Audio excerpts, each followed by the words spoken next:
Hey everyone, welcome back to Smart for Home. In today's video, I'm going to show you how to program your remote for a Sceptre TV, including universal remote codes and a step-by-step guide to get everything set up in just a few minutes. So let's dive right in.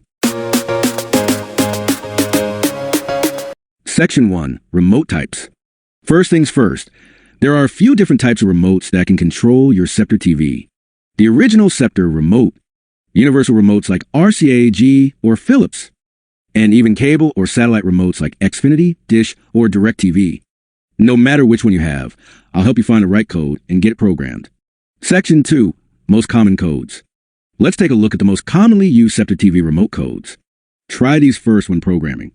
10,000, 11360, 11217, 10878, 11599, 11661, 13758. These work with many universal remotes, but don't worry, I'll show you how to try each one easily. Section 3, How to Program Universal Remote. Here's how to program your universal remote to control your Sceptre TV. Step 1, turn on your Sceptre TV manually. Step 2, press and hold the setup button on your remote until the red light stays on. Step 3, press the TV button. Step 4, enter one of the codes we mentioned earlier using the number pad. Step 5, the red light should turn off. That means the code was accepted. Step 6, test the remote, try the power button, volume, and input.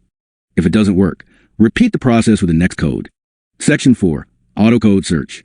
If none of the codes work, don't worry. Most remotes have an auto code search feature. Hold down the setup button until the red light turns on. Press the TV button.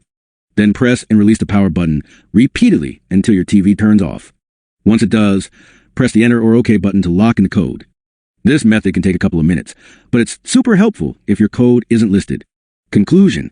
And that's it. Your Sceptre TV remote should now be working like a charm. If this video helped you out, don't forget to hit that like button, subscribe, and tap the notification bell so you never miss another tech tip. Thanks for watching, and I'll see you in the next video.